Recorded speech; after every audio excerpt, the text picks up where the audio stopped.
et puis il ne faut pas chercher de manière active des souscripteurs, c'est-à-dire qu'on ne fait pas, d'ailleurs les plateformes ne peuvent pas faire de démarchage, parce qu'on est censé, comme c'est sur Internet, et c'est d'ailleurs assez intéressant de voir que le terme Internet est dans la réglementation, c'est-à-dire c'est pas du financement participatif, c'est pas des CIP, c'est pas des IFP, si ça se passe en dehors d'Internet. C'est ça qui est intéressant aussi, puisque c'est la première fois qu'on a une exigence de ce type-là dans la réglementation. Voilà. Et donc, elle ne recherche pas activement de souscripteurs pour une opération spécifique. On considère que c'est les internautes qui viennent eux-mêmes choisir les projets, on ne les démarche pas. Et donc, elles fournissent un service de conseil en investissement en tant que prestataire de services d'investissement, de conseil d'investissement participatif, puisque effectivement, on peut, et ça on le verra tout à l'heure, si on est dans le cadre d'une plateforme qui propose finalement un investissement sous forme d'action, d'obligation, on peut prendre le statut de CIP. Si par contre, on a effectivement un porteur de projet qui souhaite faire une émission d'obligations convertibles, là on ne peut plus utiliser le statut de CIP, on est obligé d'utiliser un autre statut de PSI conseil, donc là aussi il faut faire attention au type d'instruments qui sont prévus. Donc là vous avez ce schéma justement qui le montre, hein, action, obligation ordinaire, taux fixe, on peut être CIP, si on n'a pas de fonds de titre de la clientèle, et puis si on veut faire d'autres choses, on est dans le cadre d'un PSI conseil.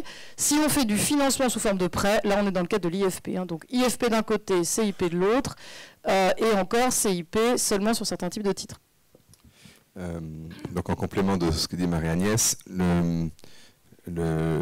est-ce vraiment une nouvelle forme de financement alternatif au crédit bancaire, au private equity, ou n'est-ce qu'une bulle? Vous avez tous en tête l'introduction en bourse à New York de Lending Club sur une base de plus de 6 milliards de dollars, 50 fois le chiffre d'affaires, pour des pertes, hein, bien sûr. Donc la société n'est pas en bénéfice, donc 6 milliards de valorisation pour 50 fois le chiffre d'affaires. Au-delà de ça, c'est une activité qui, comme toutes les activités que Rifkin décrit comme étant les activités collaboratives, sont en doublement chaque année en chiffre d'affaires. Donc ça va vite, le doublement chaque année. Hein. Ce qui est vrai aussi pour ces deux formes d'activité. Alors si on revient maintenant sur la France, ces statuts ont été accueillis avec, dans un premier temps, en tous les cas par la communauté du crowdfunding, avec plutôt une grande satisfaction et à l'usage avec scepticisme. Pourquoi? Parce qu'il y a un problème de level playing field, comme on dit en bon français, d'égalité de traitement. Pourquoi? Parce que toute personne qui a un statut autre que ces deux statuts-là, donc un statut de PSI, d'entreprise d'investissement, établissement de crédit, société de financement, du moment qu'elle est agréée dans son statut à faire ce type d'activité, peut aussi se livrer à ces activités de crowdfunding. Autrement dit, une banque, pour parler très clairement, qui est un statut d'établissement de crédit, qui voudrait faire du financement participatif sous forme d'Internet, parce que c'est bien sous forme d'Internet, et comme le disait bien Marie-Agnès, peut complètement rentrer dans le moule de cette réglementation, mais justement sans en avoir les inconvénients qui étaient évoqués tout à l'heure, par exemple, justement sur le fait de ne pas pouvoir faire des obligations convertibles ou échangeables si on veut faire de l'investissement. Donc aujourd'hui, quelques mois après la sortie de l'ordonnance, il y a déjà un cahier des charges qui a été envoyé au Trésor pour dire c'est bien mais c'est pas suffisant, il faut déjà modifier l'ordonnance. Pourquoi? Parce qu'un certain nombre de gens sont en train, et on le voit bien dans les chiffres, de ne pas choisir ces plateformes d'IFP ou de CIP, mais de choisir un statut de PSI ou de choisir un autre statut plutôt que ces statuts qui sont assez contraignants. Et donc, je donne un exemple parmi tant d'autres, les plateformes d'IFP ne peuvent pas prêter, plutôt les internautes qui passent par les IFP, ne peuvent pas prêter s'ils sont des personnes morales. On dit que des personnes physiques peuvent prêter à une entreprise. Donc autrement dit, si une entreprise veut utiliser son excédent de trésorerie pour prêter sur une plateforme de crowdfunding, elle ne le peut pas.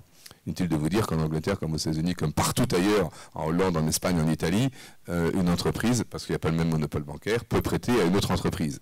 Donc, quand vous faites un business model et que vous voulez vous lancer dans le crowdfunding et que vous vous dites finalement j'ai la moitié, enfin je ne peux m'adresser qu'à des personnes physiques et pas à des personnes morales, ça biaise un peu votre business model. Et donc plutôt que de recourir au statut d'IFP, vous faites du bon de caisse par exemple. Le bon de caisse est une manière de faire du crowdfunding sans faire du crowdfunding avec les avantages du crowdfunding. Comme Uniland par exemple. Comme Uniland, voilà. Qui a mis ça en place avant la réglementation. Voilà, donc tout ça pour dire que ces statuts qui ont qui pour le statut de CIP se rapproche de celui de CIF, mais c'est pas le même, enfin c'est un peu la même logique. Le statut d'IFP se rapproche de celui de prestataire de services de paiement, même s'il est différent, etc. Ce sont des statuts qui sont légers, mais qui quand même contraignants. Et le paradoxe, c'est qu'aujourd'hui, de grands acteurs sont en train de se dire, je ne vais pas utiliser ces statuts parce qu'ils me contraignent. Donc c'est un point que je voulais évoquer. L'autre point, c'est en matière de paiement. Puisque c'est une autre contrainte aussi, quand vous êtes un statut d'IFP, à un moment ou à un autre, vous allez bien avoir un paiement, mais il va falloir faire la transaction. Et donc là, vous devez passer par un prestataire de services de paiement ou par un agent ou être agent d'un prestataire de services de paiement. Il y a, parmi les nombreuses incohérences du texte, si vous décidez d'être CIP plus IFP, c'est-à-dire vous voulez à la fois faire des opérations en obligation et en prêt, ce qui est tout à fait légitime quelque part, c'est pas possible si vous êtes en même temps prestataire de services de paiement. Donc autrement dit, il y a une incohérence à un moment dans un certain nombre de dispositions de l'ordonnance où, comme une autre incohérence, la publicité est possible, mais pas le démarchage, c'est donc savoir pourquoi, hein, avec une distinction entre selon qu'on est CIP et IFP.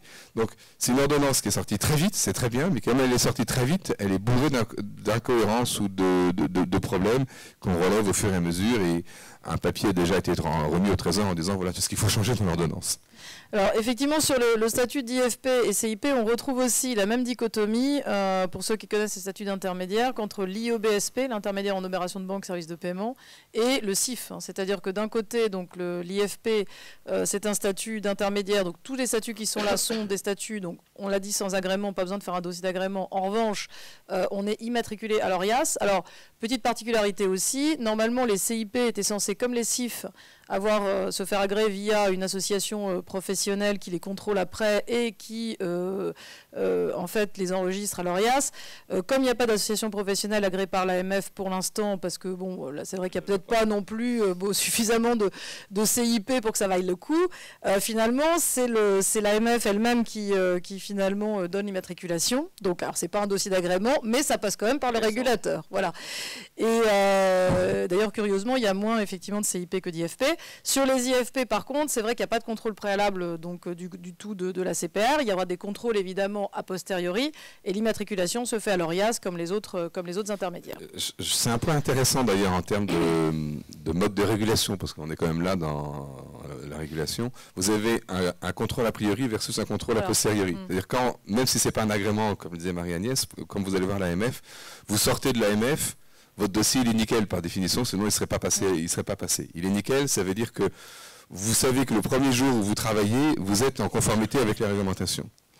Dans un contrôle a posteriori, où vous avez juste à vous inscrire à l'ORIAS, vous ne savez pas comment vous êtes. Et je prends des exemples très concrets. Quand vous êtes une plateforme d'IFP, dans quelle mesure le taux de l'usure s'applique? Oui, non, comment ça se passe?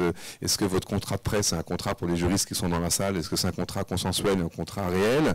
Selon que ce soit consensuel ou réel, les conditions de signature ne sont pas les mêmes, les conditions d'engagement des parties ne sont pas les mêmes. Donc il y a toute une analyse juridique à faire, a priori, et vous ne savez pas si vous êtes dans les clous de la réglementation, puisque l'ORIAS, comme vous savez, vous faites juste vous inscrire. Donc c'est une différence de traitement qui est assez intéressante entre le statut de CIP et le statut d'IFP. Alors effectivement, sur l'immatriculation, on l'a vu là, les IFP donc s'immatriculent à l'ORIAS. L'ORIAS fait quoi? Vérifie simplement effectivement les conditions dites d'honorabilité, donc casier judiciaire, et de compétences, sachant que dans les compétences, on va le voir, c'est le slide d'après, effectivement, les plateformes qui ont été d'ailleurs, enfin qui ont été immatriculées, n'ont pas forcément encore ni développé leur plateforme, ni mis en place tous les éléments qui leur permettront de pouvoir être intermédiaires en prêt ensuite.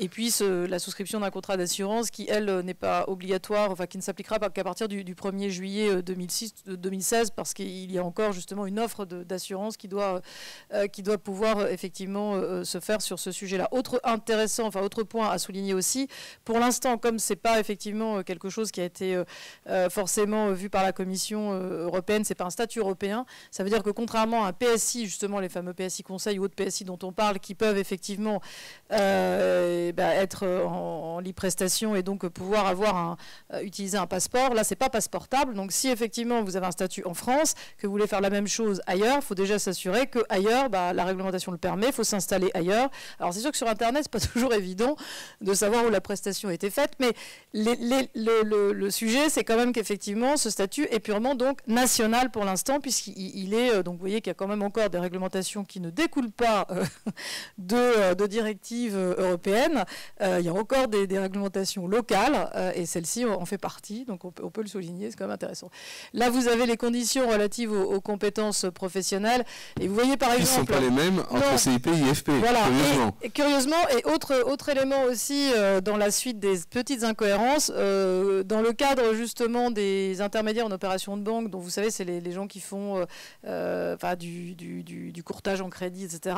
Quand vous n'avez pas le diplôme du RNCP ou l'expérience professionnelle, vous avez besoin d'une formation de 150 heures.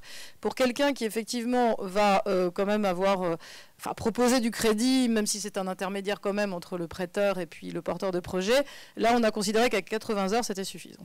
Voilà, donc c'est intéressant aussi de constater, les IOBSP apprécient moyennement, à vrai dire.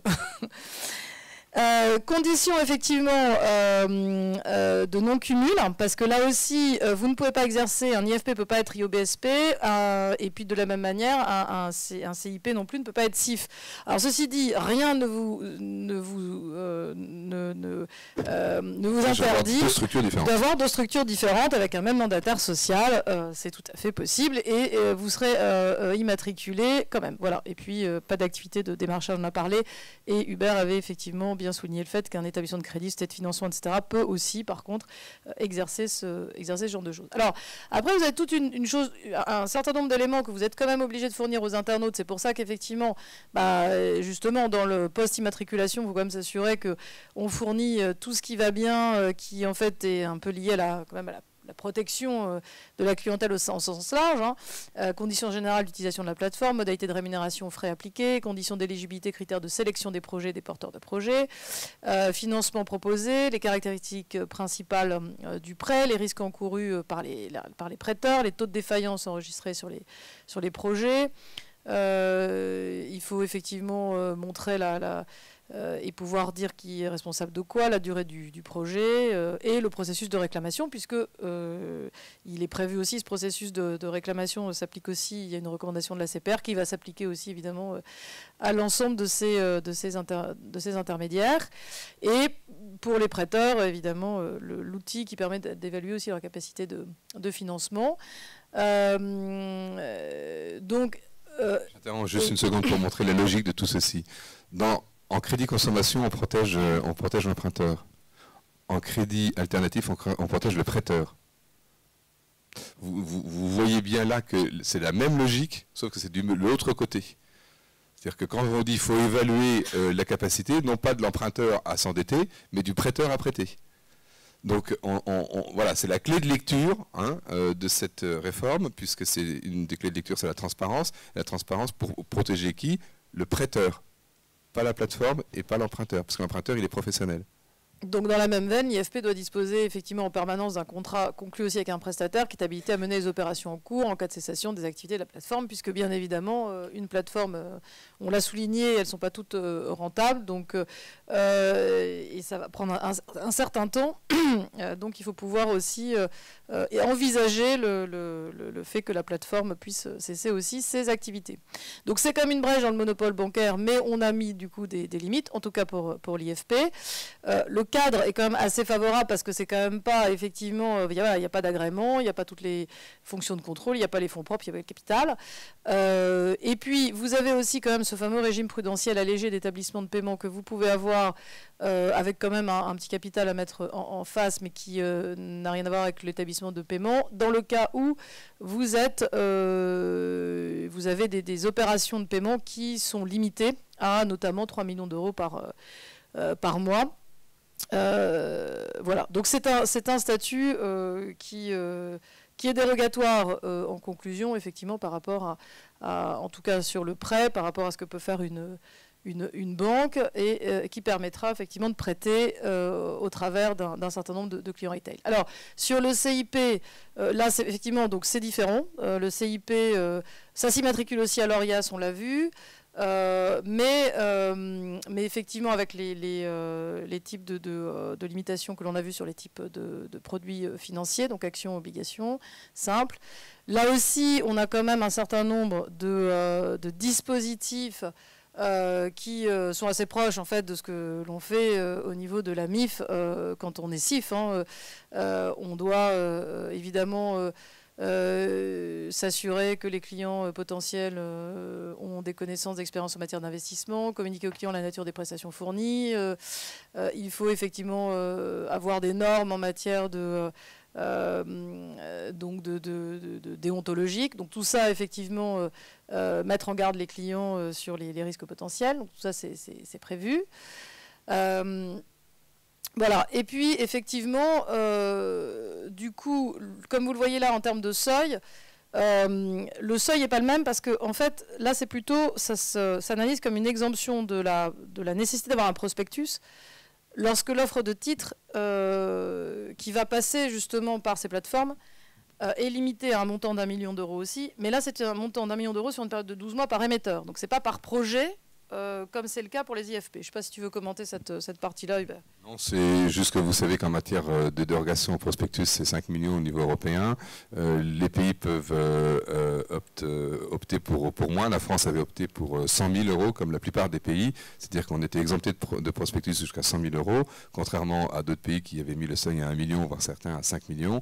Ici, on remonte le seuil de 100 000 à 1 million, mais uniquement pour les plateformes là encore, une autre spécificité. Ce seuil est relevé de 100 000 à 1 million uniquement pour les plateformes de CIP.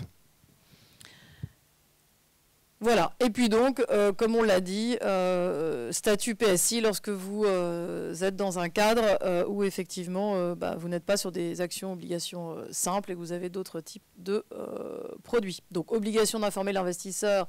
Vous avez un certain nombre de normes qui effectivement sont liées à la protection de l'investisseur, comme ça a été dit tout à l'heure. Donc quelques éléments aussi sur la possibilité pour une plateforme de proposer sur son site des titres aussi d'une société étrangère si elle est en mesure de respecter son obligation d'agir au mieux des intérêts des investisseurs en matière de sélection de projets, de qualité, de complétude de l'information et vérification du caractère adéquat évidemment de l'investissement au profil de l'internaute. Par contre, comme on le disait tout à l'heure, pour les CIP, c'est pareil que pour les IFP. Si effectivement vous voulez aller ailleurs, il faut regarder le type de législation dans d'autres pays. Et inversement, une plateforme étrangère qui veut proposer des offres en France doit relever d'un des statuts PSI ou CIP. Pour conclure, encore une fois, est-ce que c'est un phénomène de mode ou pas voilà. 56% des Français, selon un sondage qui a été communiqué lors des assises de la finance participative la semaine dernière, 56% des Français ont déjà entendu parler et ont entendu parler ou investi dans une plateforme de financement participative. Donc c'est énorme, 56% des Français. Donc c'est-à-dire qu'aujourd'hui, les grosses plateformes ont des clients qui se comptent en centaines de milliers et prochainement en millions de personnes. Donc c'est quelque chose quand même qui n'est pas à négliger.